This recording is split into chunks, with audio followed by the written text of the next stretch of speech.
Cakap mengenai iaitu dunia teknologi dan iaitu era AI ini sudah tentu ramai yang itu semakin seronok dan semakin berminat untuk mendalami era ataupun teknologi AI ini. Tetapi pentingnya untuk kita lihat iaitu antara tinjauan-tinjauan oleh ketua-ketua atau penganalisis ekonomi untuk lihat tinjauan mereka. Bagaimanakah penerimaan AI ini terhadap ekonomi dunia, dan kita nak lihat apakah antara impak-impak daripada iaitu adaptasi ataupun penggunaan AI generatif ini terutama kepada ekonomi berpendapatan tinggi dan juga rendah. Dan antara dapatan kajian oleh Forum Ekonomi Dunia WEF ini menunjukkan sebanyak 40% pakar ataupun ketua ekonomi menunjukkan iaitu mereka bersetuju bahawa AI generatif alat seperti ChatGPT akan mengganggu secara komersial. Ia akan memberi gangguan AI ini terhadap iaitu komersial kita.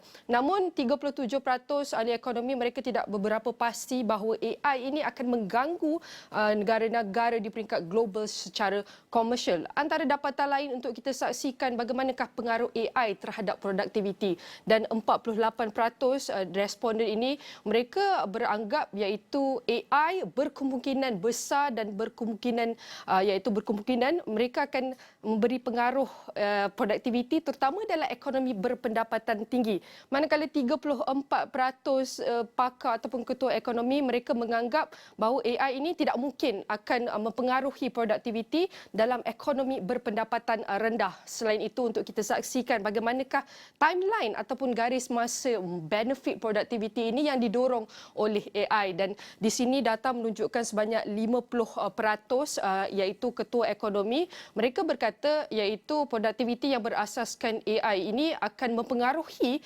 ekonomi berpendapatan tinggi dalam tempoh 1 dan 3 tahun, dan 37% ketua ekonomi berpandangan AI ini akan mempengaruhi produktiviti, iaitu produktiviti yang didorong oleh AI ini akan mempengaruhi ekonomi pendapatan tinggi dalam tempoh 3 dan 5 tahun.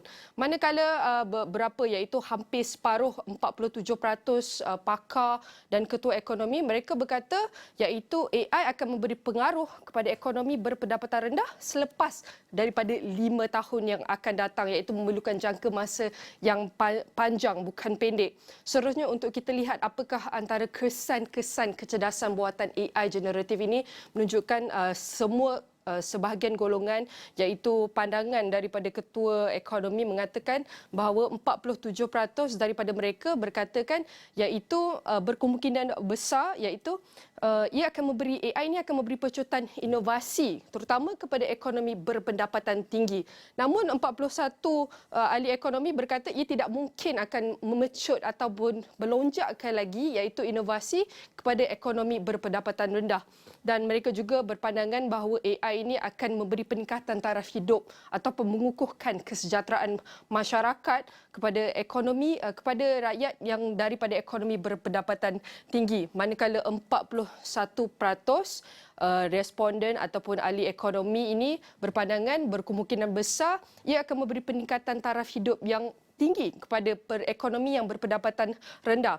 Selain itu kita nak lihat kesan kecerdasan ataupun AI generatif ini kebanyakan ekonomi dengan mempunyai peratusan 33% mereka menganggap AI ini berkemungkinan akan memberi penempatan semula aktiviti ekonomi yang ketara kepada ekonomi yang berpendapatan tinggi, dan 41% ketua ekonomi mereka menganggap AI ini tidak mungkin akan beri penempatan semula aktiviti ekonomi yang ketara kepada ekonomi yang berpendapatan rendah.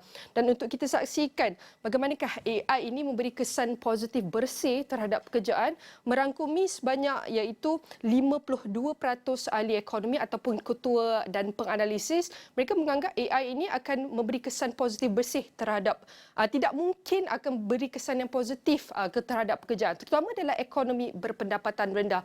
Dan sudah tentu ini adalah perkongsian daripada Forum Ekonomi Dunia ataupun WEF untuk kita lihat tinjauan daripada ketua ekonomi di peringkat global bagaimanakah penerimaan iaitu ekonomi ini terhadap dunia AI, dan apakah antara kesan-kesan yang dapat kita saksikan terutama di negara yang mempunyai ekonomi berpendapatan tinggi dan juga rendah, Harits.